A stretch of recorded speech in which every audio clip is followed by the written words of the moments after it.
안녕하세요. 정시현입니다.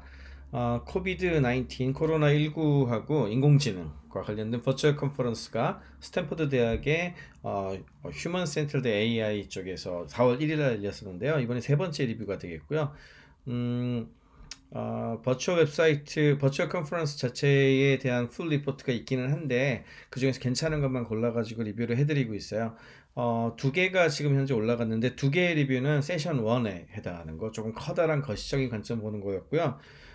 세션 2를 좀 보려고 그랬는데 세션 2는 사실 제가 생각하기에는 그렇게 별로 건들 것이 별로 없었던 것 같습니다. 그래서 세션 2는 건너뛰고 세션 3에 또 괜찮은 것들이 좀 있었는데 세션 3의 이제 소 제목은 트래킹 더 에피데믹. 그래서 어떻게 유행을 이제 추적해 나가는가. 특히 이제 디지털 헬스케어와 관련된 도구들이 많이 소개가 되기 때문에 꽤 굉장히 의미가 있는 발표들이었던 것 같습니다.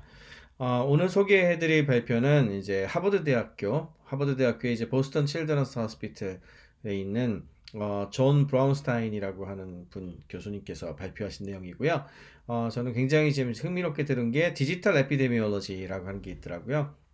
디지털 기술을 이용해서 역학, 이제 전통적인 역학도 하지만 디지털 기술을 최대한 활용하는 그런 거고, 이것이 이제 앞으로 공공보건과 관련해 가지고 굉장히 중요한 역할을 할 것이다, 미래에. 그에 대한 내용이 되겠고요. 코비드-19, 이번에 코로나19 사태 때문에 굉장히 활발하게 여러 가지 접근을 하고 있는 걸 알 수 있었습니다. 처음 소개한 내용은 좀 일반적인 것이긴 한데요. 이게 3월 말에 사이언스지에 발표했었던 논문이고 이쪽 팀에서 발표를 했더라고요. 이게 이제 우한에서 그 걸어 잠궜잖아요. 봉쇄령이 일어난 이후에 얼마나 이동이 달라졌고, 그 다음에 그 이후에 코로나19가 얼마나 확산이 되는지를 이제 쭉 데이터 기반으로 해서 컨트롤 했을 때 어떻게 변화되는지 알아낸 그런 논문이 되겠는데요. 여기에 있는 이런 그림들도 되게 중요하지만 여기에 데이터를 바이두에서 뒀더라고요. 바이두에서 이제 여행과 관련된 데이터를 모아가지고 분석을 해가지고 그런 봉쇄령 같은 것들이 어떤 효과를 주었는지 뭐 이런 걸 보여주는 그런 연구가 되겠습니다. 이런 접근, 그러니까 전통적으로 데이터를 많이 모을 수 있는 곳에서 데이터를 가지고 와서 분석하는 것도 이제 가장 많이 하는 디지털 에피데미올로지, 디지털 기술을 이용한 역학의 제일 중요한 파트라고 할 수 있겠고요. 또 한 가지 소개한 거는 이건데요. 이거는 이제 헬스맵이라고 해서 실제로 지도에다가 우리나라에서는 열라요가 비슷한 역할을 합니다. 모바일 닥터에서는 열라요 비슷한데, 이거는 이제 웹에서 이제 그 체온을 집어넣거나 아니면은 이제 이게 이제 더모라고 하는 위딩스에서 판매하는 그 체온계인데요. 이 체온계가 이거 기능이 있나 봐요. 업로드를 하는 게. 그래서 그 내용을 업로드 해가지고 쭉 얻은 데이터를 바탕으로 해서 어디에서 어떤 유행이 있는지 체크하는 그런 종류가 되겠습니다. 그래서 뭐 어느 정도 좀 데이터가 있기는 한데 뭐 사업적으로 만든 게 아니어서 그런지 그렇게 뭐 깔끔하다고 할 수는 없겠고, 우리나라에서 이제 열라요에서 하고 난 이후에 이제 유행 리포트를 한 게 있는데 그게 조금 더 나았던 것 같습니다. 제 개인적인 생각으로는. 그렇지만 이제 이게 이제 미국 내에서만 했던 프로젝트니까 중국의 상황은 알 수 없었겠죠. 중국 같은 경우엔 데이터를 이렇게 웹 기반으로 해가지고 집어넣는 입력하는 어떤 그런 사이트가 있었던 것 같아요. 여기에서 이런 비주얼라이제이션을 할 수 있었다는 얘기고, 그리고 이거는 이제 그 앱을 이용한 접근 방법인데요. V라고 하는 앱이 있는데 여기에서 우리 증상을 집어넣으면 챗봇을 적극적으로 활용하는 그런 시스템이 되겠습니다. 그래서 임상적으로 사람들이 이제 체크를 해가지고 당신 코로나19 검사를 받아야 돼? 안 받아야 돼? 뭐 이런 것들도 해주고요. 인터뷰가 되게 간단하긴 한데 웹에서 예아니오 같은 거 하다가 채팅 몇 개 하는 거거든요. 이렇게 해가지고 이 환자를 어떤 그 네트워크에 연결할 건지, 어떤 의원에 소개할 건지, 뭐 이런 거를 하는, 이런 걸 우리가 트리에이지, 뭐 예진이라고 부르는데 예진 역할을 하는 그런 앱이 되겠습니다. 그래서 뭐 요즘 하도 뭐 코로나19가 뭐 굉장히 중요하니까 코로나 바이러스에 대한 리스크를 이렇게 뭐 집어넣으면 체크를 해줘가지고 검사를 받아라, 받지 말아라, 뭐 이런 얘기를 하는 거죠. 그리고 이제 오래전부터 해왔었던 제일 중요한 어떤 프로젝트가 플루 니어 뉴라 그래가지고, 플루는 이제 인플루엔자를 얘기하는 건데 인플루엔자 독감 바이러스와 관련된 셀프 리포트를 제출하고 그것들을 모아가지고 전반적으로 보여줄 수 있도록 하는 사이트가 있더라고요.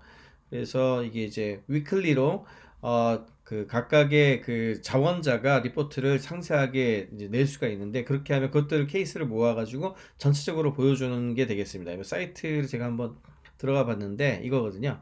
플로니오 유 그래가지고 뭐 그레이트 땡스 하면 그냥 넘어가는 거고 나 필링 웰 하면은 지금 증상하고 너 어디 사냐 남자냐 여자냐 이런 거 쭉 물어봐요. 그래서 데이터를 쭉 수집을 해가지고 리포트를 하는 거죠.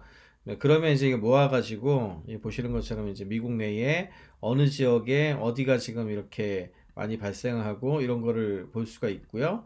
뭐 맵을 볼 수도 있고 지금 현재 지난 일주일 동안 플루-like symptom, 그러니까 인플루엔자 같은 증상을 얻은 케이스가 48개 정도 올라왔고, 뭐 아무 증상이나 있었던 사람이 2.67%, 뭐 심부터 없는 사람이 97.33%, 뭐 이런 식으로 해가지고 자발적으로 크라우드 소싱을 해가지고 보여주는 그런 서비스가 되겠습니다. 이거를 이용을 해가지고 뭐 이렇게 전체적인 어떤 그림을 보여주는 뭐 이런 거를 볼 수도 있고요. 보니까 한 일주일에 한 10,000개 정도 이렇게 리포트를 하나 봐요, 사람들이. 그래서 이 사람들의 내용들을 모아가지고 트래킹을 하는 거고, 이걸 이제 질병관리본부에서 미국 CDC에서 발표하는 내용들하고 이제 매핑을 시켜봤더니 굉장히 근사하게 일치하더라 이런 내용이고요. 사실 아주 새롭지는 않습니다. 왜냐하면 우리나라에서도 열나요에서 이런 리포트를 냈을 때 우리나라 질병관리본부에서 발표하는 전염병 리포트하고 비슷하게 결과가 나왔었거든요. 중요한 건 이제 이렇게 개인들이 그 웹사이트나 혹은 이제 앱 같은 걸 이용해 가지고 이런 걸 입력하고 트래킹을 할 수 있다는 것 자체가 굉장히 중요한 거죠. 코로나 관련해 가지고도 이렇게 코비드 19에 딱 맞춰서 코비드 니어 유라고 해가지고 만들었더라고요. 보시면은 이 캡처 화면인데 거의 비슷하죠. 이렇게 보여줄 수 있다라고 돼 있고 뭐 실제로도 그렇다고 돼 있는데 이게 폭주를 하는지 제가 실제로 들어가 봤더니요. 코비드 니어 유 이거거든요. 근데 이거 위에는 비슷하게 있는데 이게 계속 로딩만 뜨고 안 올라옵니다. 아마도 웹사이트가 안정화가 좀 덜 돼서 그런 게 아닐까. 이제 플루니어유 같은 경우에는 어느 정도 되는데 이게 좀 더 많은 사람들이 접근하다 보니까 잘 안 되는 건지 어쩐지 잘 모르겠습니다만 어쨌든 뭐 이렇게 그 디지털 도구하고 웹사이트를 이용해 가지고 역학을 체크해 볼 수 있다. 뭐 이런 측면에서 좀 중요한 그런 인사이트를 주는 것 같습니다. 마지막으로 이거는 이제 마이닝 포 소셜 메저라고 해가지고 이거는 뭐냐면은 사람들이 얼마나 모이고 사람들 사이에 소셜 디스턴스를 얼마나 지키고 있고 이런 종류들이 중요해졌잖아요. 그런 것들을 잘 지키고 뭐 활용하고 있는지 잘 지키고 있는지 뭐 그와 관련된 것들을 보여주는 그런 부분들이 되겠습니다. 그래서 오늘 발표에서는 과거에 전통적인 방식으로만 체크했고 특히나 선별진료소 우리나라 같으면 선별진료소라든지 의료기관에서만 체크했던 것들을 각자 집에서 웹사이트나 혹은 이제 앱 같은 걸 활용을 해가지고 이걸 모아서 전반적으로 분석하고 보여줄 수 있도록 하는 디지털 에피데미올로지, 디지털 역학이라고 하는 것이 앞으로 굉장히 중요할 것이다. 요 내용이 오늘 발표드릴 리뷰할 발표의 핵심 내용이 되겠습니다.